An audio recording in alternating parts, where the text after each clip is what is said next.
analysis fits into the strategic process. We also talked about how important it is to look at your environment. Okay, let's move on. So this is a typical diagram that you might see in most of our management books when we look at the business environment. And then one way to look at it is it's a series of circles.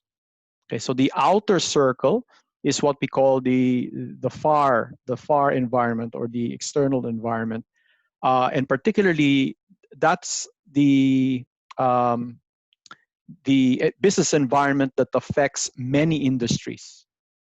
Okay, so I forget what it's called. In some textbooks, they call it the general environment. So general environment means these are things that are happening around us that affects several industries. It affects the industries in general. Okay, so that includes things like technology, social trends that are happening, economic trends that might be happening, and even political trends that might be happening. So these situations affect many industries. A while ago, we were talking about the airlines, how that has been affected by COVID-19. But that's a perfect example of something that's happening in the general environment, because it affects not just airlines, but almost every single industry. By the way, I must say that when I say affects, most of the time you might be thinking about negative things. COVID-19 is a negative thing. It affects a lot of people. But for businesses, it usually means something very bad. But not always. There are some businesses that are thriving in this kind of an environment. So, you know, what is a loss to some might be an opportunity for others. Okay, can you think of an industry right now that is perhaps and not necessarily enjoying, but you would say that it has a positive impact on this industry, the COVID-19 crisis? This technology company, Zoom. Yes, perfect example, Zoom. Also cleaning companies. Cleaning, yeah, okay. Well, obviously they would want their offices cleaned frequently. On the other hand, there probably may be some cleaning companies that may not be doing that great because the offices are sealed. They're not letting people in. So I can imagine for CIC. Yeah, so the ones that do the cleaning, shopping centers and the deep cleaning. Yeah, the ones that really try to take out the germs and all of that. Okay, so we look at the inner circle, the next layer, which is what we call the task environment. And the reason why they call it the task environment, because it is very specific to our industry or to a particular industry. Okay, so if we are in the education business, our customers are students, of course, particularly the international students. So whatever is happening within our international students have a direct impact on companies like CIC. Of course, we've got competitors within the industry. You can see that it's these are the ones that have direct impact on our operations. And also looking at our suppliers. So if you are an education firm like CIC, who would be the suppliers of CIC? Or not necessarily just CIC, but other schools as well. Who would be considered suppliers? Anyone? Obviously there are different types of suppliers distributing different things. Yeah, but can you tell me an example for CIC? Someone who's supplying A4 size paper for printing. Okay, so paper supplier. So obviously we wouldn't need too much paper at this moment. At the moment. Supplies, all the stationaries, because it's very important. All right. Can you think of more than just tangible supply? Tangible means you can feel and touch it, but There are other suppliers. Think about it. You know Does what we mean agents here? When we talk about include? suppliers, we're talking about inputs, the things that a school needs to be able to operate. Sorry, Anya, I interrupted you. What were you saying? Sorry, I was saying, does agents include as suppliers? Because Yes, absolutely. yeah. The education agents. Who else?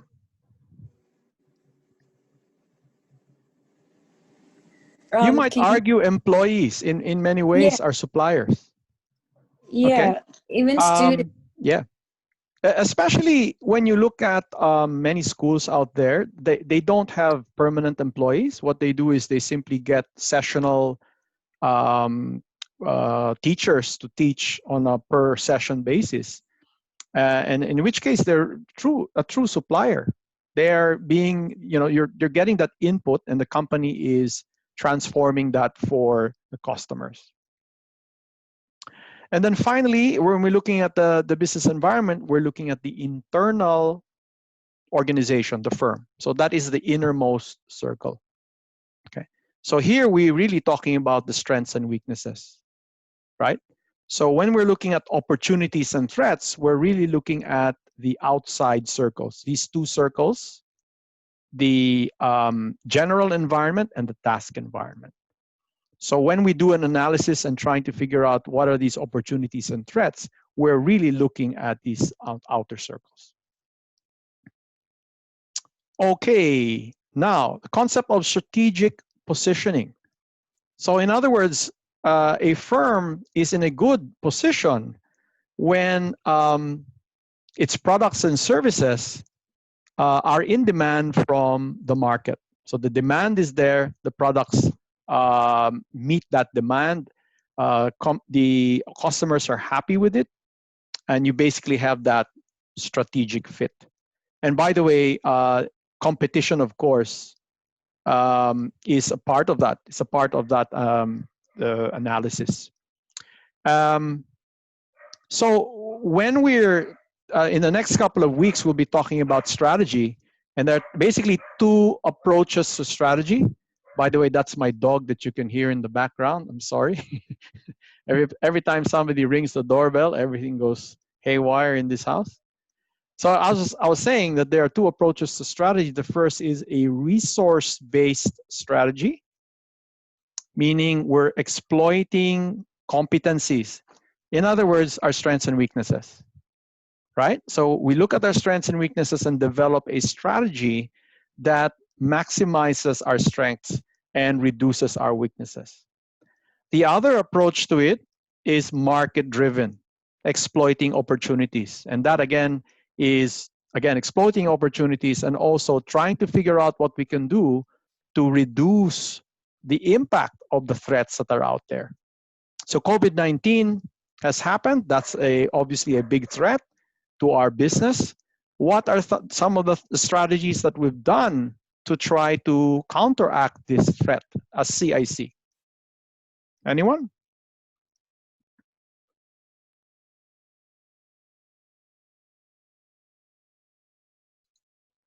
Pause that recording for a moment.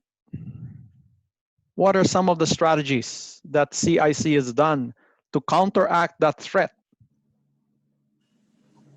We began the online learning. Yeah.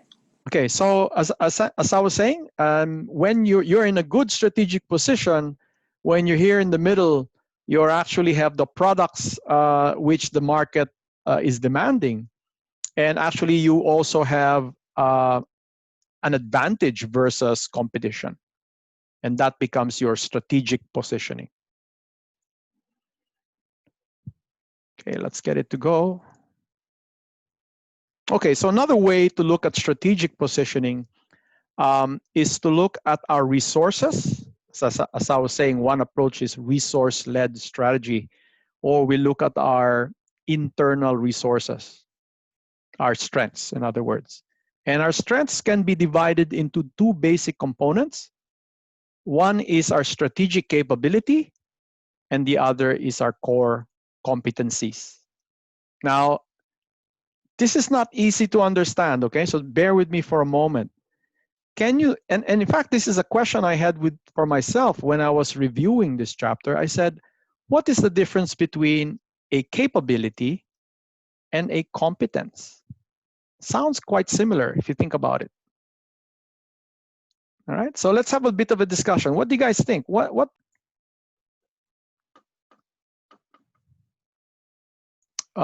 we say key success factor, we're actually talking about the things that we're doing, the more important things that we're doing that make us successful in our business. So let's think about a key success factor for, say, Glasses Direct. What must they do correctly in order for them to do well in their business? To understand the market's demand, the Very good. expectations. No, that's really good. So in other words, remember, you're selling eyeglasses, and that's a fashion item, right? So imagine if you don't understand your consumer and you start selling glasses that are ugly or are not fashionable. If you don't have that capability or that competence of selecting these glasses, then you might be selling the wrong things. And a customer might go online and see, what the hell? What kind of glasses are these? They're so ugly. I don't want to buy any from these, right? So that's an example of a key success factor, is choosing the right glasses to be selling online on your website. Okay, so knowing what is in fashion and what is not in fashion, it's a key success factor. Other success factors that might come into play? Can you think of from Glasses Direct? So another way you could see it is, what can they do? If they do something wrong, it will make them fail. So what is that thing that they'll do wrong and it will make them fail?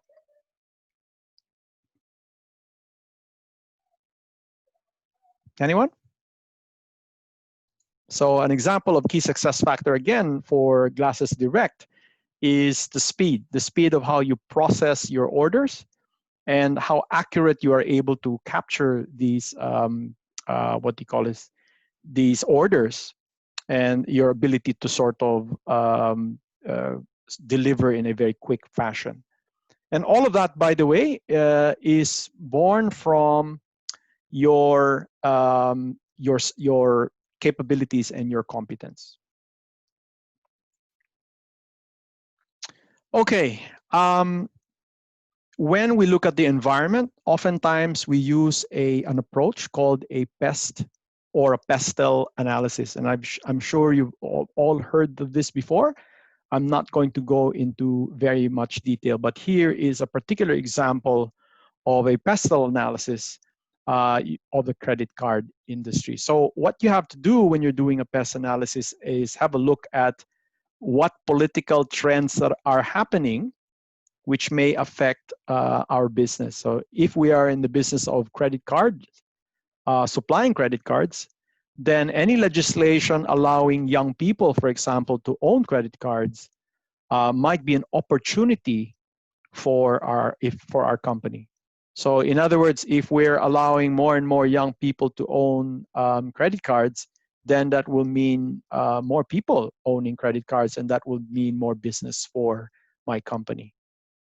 However, there may be some government regulations or legislation that might try to restrict internet trading, especially for young people, or restrict internet trading for whatever purpose, for whatever reason, and in which case that may in fact affect the credit card industry. A huge part of our credit card revenue comes from online purchases at the moment. Another trend, of course, is the economic trend, which if the economy is doing poorly, it then tends to affect a lot of industries. So when we look at the pestle analysis, what we're really looking at is the general environment, this circle that we talked about earlier, this one. That's a pestle analysis. There's also social trends that might happen. A social trend right now, very obviously, is the fact that people are social distancing from each other. We don't have any more parties because of the isolation. But the real long-term trend that we should be looking out for is what happens after COVID-19 is over. So what happens when we detect, we're able to invent the vaccine, and basically people try to bring down the cases of COVID-19. But then will there be any long-term effects of this virus in terms of society? Can somebody think about that? Okay, let's go on. So another model that we use to try to analyze our environment is the 5 forces analysis by Michael Porter. But this one is really interesting because now we're not talking too much about the general environment anymore, but we're talking about those factors which directly impact our company. So it's the near, what do you call this, in the circle that we showed earlier, it's the near environment or the specific environment, this one, this circle. So we use the 5 forces for that analysis. And there are, of course, as it says, 5 forces to consider. And we'll go to each one of them, okay? All right, so starts with the first force, which is the threat of new entrants into our particular industry. Are there companies that might be looking into investing and competing with you within this industry? An example of this is education industry. Are we looking at any companies that are not currently in the education industry, but might think of entering it and competing against the players within that industry? So when the barriers to industry entry are low, what this means is it's attractive for people to come in because there's nothing that stops them from coming into the industry. So existing competitors, for example, don't have any cost advantages. So if you walk in there, you can automatically have the same cost advantages as the existing players in the industry. That means the barriers are low. Okay, that barrier is low. There could be a lack of product differentiation, which means that products are not really different from each other. An example, a lot of people say that the tertiary industry, the product differentiation isn't really that good. So one can argue that the services or the education being offered by CIC is roughly more or less the same as some other college or university. So I can claim, for example, that many of the things that we're taking up here, the lessons that we're learning, these are the same lessons that a university student might be going through. So if you're in University of Melbourne, perhaps, or if you are in RMIT, you could have very similar topics that are being discussed. But I don't know that for sure.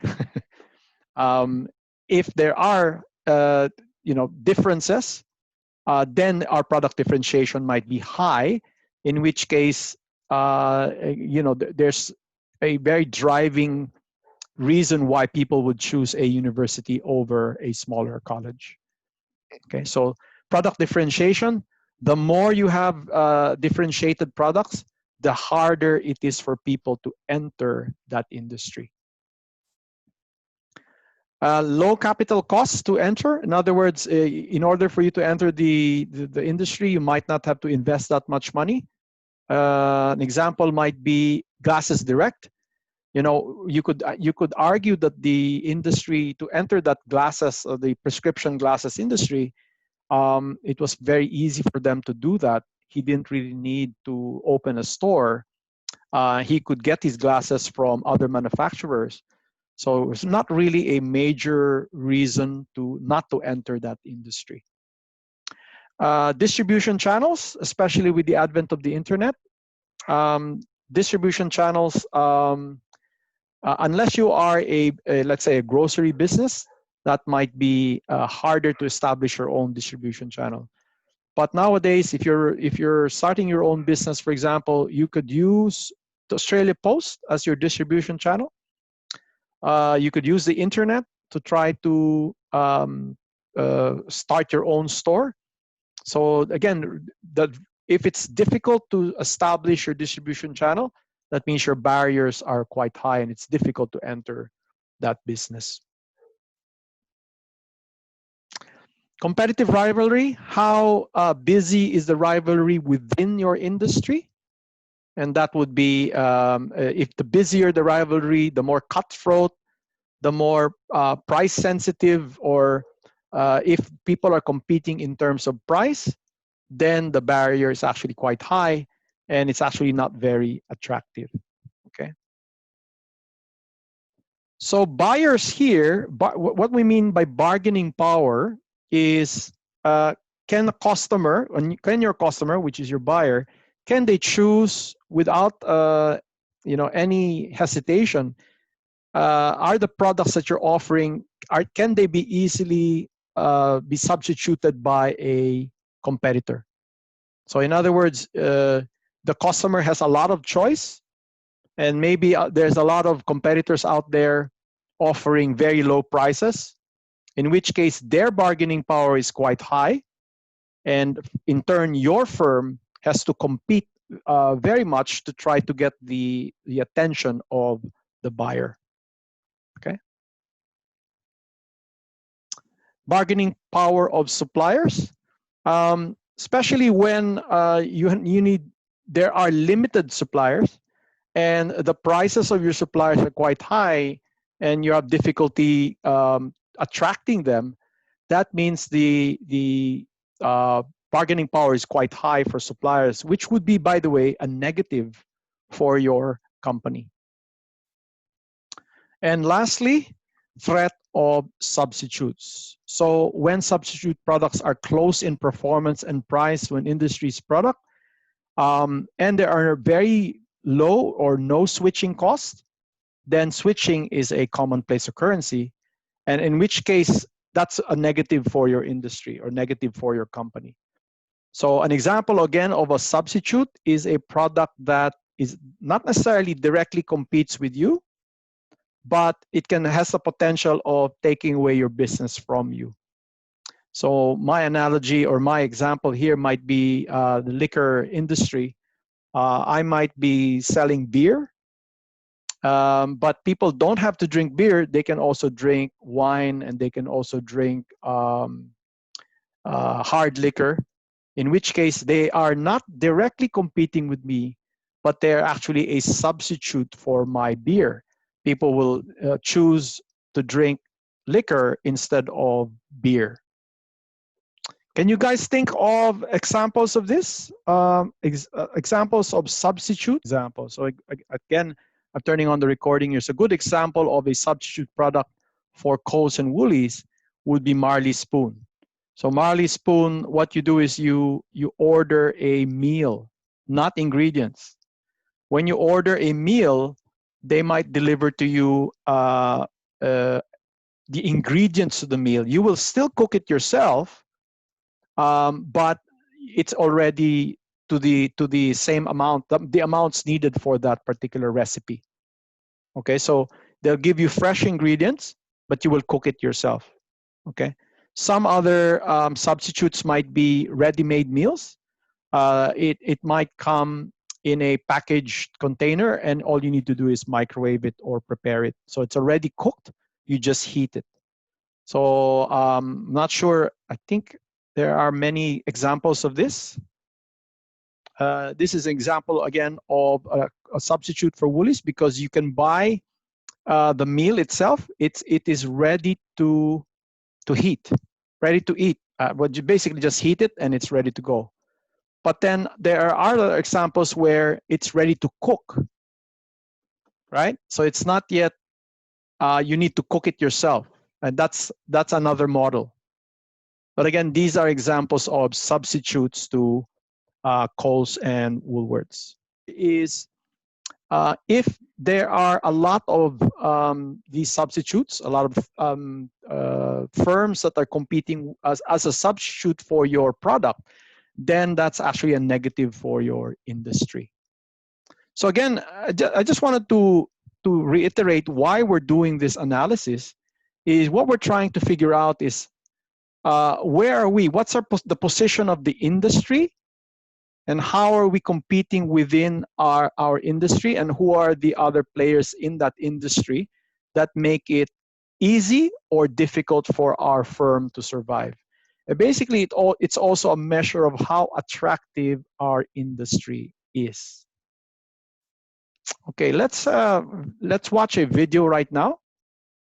I'll try to see if I can get that video. So this is Michael Porter here, and he's talking about the model that he created back in the 70s. And he'll talk about, in particular, the airline industry as opposed to, or compared to what's the other industry he was looking at? Airline and soft drinks, okay? And he will show you that one industry is more attractive than the other. Can somebody tell me, in terms of profitability, what is more attractive? Airlines or soft drinks? Just offhand, I know you haven't done research on it, but what does it seem to you? Airline. Yep. Anyone? IKEA is, again, a great example of adding value through differentiation and through cost management. They are different because they offer a huge variety of products. They are different because they're flat packed. You pick it yourself from their shelves, and you can bring home the product at that same day. They manage their costs through economies of scale, and also through what do you call this? Because you're making the furniture yourself, you're assembling it. They are saving on their labor costs. Okay, so you've all heard of the SWOT analysis: strengths, weaknesses, opportunities, and threats.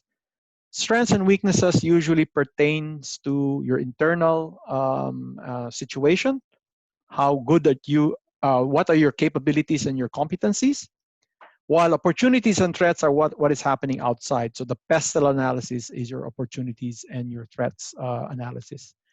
But one approach that flips it around, and it's a very different but a very useful approach, is what we call the TOES approach. So it's like the SWOT, except you turn it around. So you don't start with your strengths and weaknesses. You start with looking at the threats in the environment and your opportunities in the environment. And then you have a look, after you've identified an opportunity, you have a look at your internal situation and how that makes the situation better, or does it make it worse.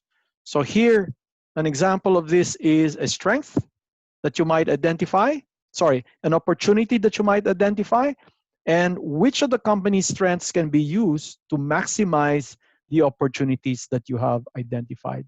So it's more directed because you're able to identify the specific strengths that you can use to capitalize on a particular opportunity. And so forth, so on. You look at your threats and you look at the strengths that can mitigate the threats, but also how can you use the company's strengths to minimize the threats you've identified. And also, what are those weaknesses that you have that can make the threat even worse? Okay, so if you don't, for example, the threat could be the COVID-19 crisis. And if you don't have an online offering, if your business is not on the website, that is a key weakness that aggravates that threat, that makes it even worse. So obviously, you need to have the strategy. Therefore, would be to have a web presence in order for you to sort of minimize that COVID-19 threat to the economy. So here's an example of the TOS approach. Again, you look at the opportunities. And here you're talking about, I think this is Volkswagen, the car company. And it looks at particular opportunities that are happening in the car industry, like a growing affluent market demands for luxurious cars, attractive offers to build an assembly plant in the United States. Chrysler and American Motors needs small engines. So these are some opportunities. And then Volkswagen looks at itself as a car company, looks at its strengths and how it can use these strengths to maximize this opportunity. So it looks at, for example, its current line of cars, and they know that they are very good at manufacturing small engines, and therefore that is a way that they can capitalize on that opportunity. Same thing with the threat. Have a look at the threat and see which of your strengths you can use to try to mitigate that threat or reduce it, and which of your weaknesses should we be working on to make sure it doesn't make the threat worse. So here, example of this is overcome weaknesses by making them strengths, reduce the threat of competition by developing a flexible product line. And another example might be, what are the options that are not going to be used by Volkswagen? So you may not engage in a joint operation with Chrysler, or you could actually withdraw completely from the US market. So again, a TOS analysis is a better approach in my view, because you're really focusing first on the external and looking then at your resources and how that relates to what's happening in the outside. Okay, the next few slides is all about scenario planning. So I'm not sure if you're familiar with what scenario planning is. Anya, if I may ask you, would you know what you mean by a scenario plan? Maybe something that, like a scenario, like something prepared before and get in play. I don't really know. I haven't heard the term. So scenario means a possible future. So it's what can possibly happen, right? Yeah. And so you're basically making plans based on what could possibly happen in the future. So an example of a scenario plan might be in terms of COVID-19. We know that we are in the midst of it. We are on lockdown. We are isolated. And a lot of people are hoping that the vaccine is finally found, and we can use this vaccine to try to lower the incidences of the virus. So as an example of scenario planning is, what will you do if, let's say, the vaccine is not available until next year, July or June next year? So what are the things you need to prepare for in that kind of a scenario? So of course, the best case scenario is that by December or even earlier than that, they're able to find the vaccine, and we're able to use that vaccine. But then if that's the case, then what are your plans in case the vaccine is available in December? So that's what we mean by scenario planning. And usually you will have several scenarios. Okay, so what will you do if your competitor does plan A?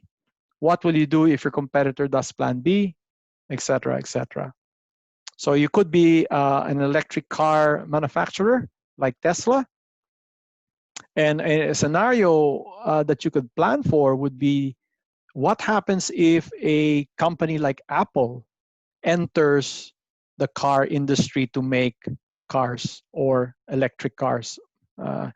So that's an example of a scenario. And when you plan for that, you're thinking about what you need to do in case that particular event happens.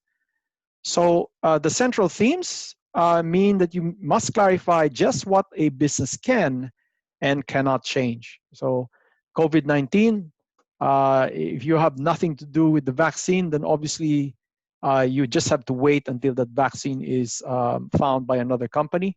But you yourself cannot simply say, oh, I'm going to take out the vaccine, or sorry, take out the virus. That's something you can't really affect if you're not in the pharmaceutical industry. Also, remember that what seems trivial or what seems to be impossible, by the way, pipe dream is an expression, an American or an English expression for meaning that it is something impossible, a pipe dream. So what could be impossible today could be crucial in the future. So people never thought that we could have global positioning satellites that could pinpoint where we are in the world at any particular time. And it can pinpoint where we want to go using, for example, satellite navigation. The third central theme of scenario planning is you need to have several scenarios, as I explained before. You need to explore and hold them as real possibilities. Many companies, in fact, compute what the probability is of this scenario happening. So they may have up to 3 or 4 scenarios, and they have to plan based on those scenarios, based on, of course, the probability. So when you are developing useful scenarios, 3 types of issues to consider. What are the social and demographic changes that can happen? So an example of this is we're looking at the scenario in the future after COVID-19. One scenario is people will as soon as the virus is over, people will want to travel a lot more because they miss the travel, and therefore there's going to be a boom in travel. But one scenario could be that people will be scared to travel even after the virus because there could be a new virus that's coming in. So you need to make those social and demographic predictions. Another thing to look at would be political and economic changes and the entry of new competitors. And also the driving forces. What's happening in technology now that can drive the creation of new products? So you'll see in the Netflix example how Netflix has basically had to look at its environment and thought for itself, okay, what will happen if the technology steers itself in a particular way? How can we be prepared for that eventuality? You'll see that when Netflix started, they started by using DVDs, by mailing DVDs, even if actually the more popular format was VHS. These were tapes, okay? But they predicted that DVDs would be the future, and then they went in that direction. But later on, we know that after a while, DVDs became out of fashion as well. And now the fashion is streaming. So you go online, you order a movie, and you stream that video down, and you pay for it when you stream it down. So think about the technology, how it changes, and how you can set yourself up to make sure that when the new technology comes in, you are ready for that. So can I ask you guys, how many of you here have a subscription to a streaming service?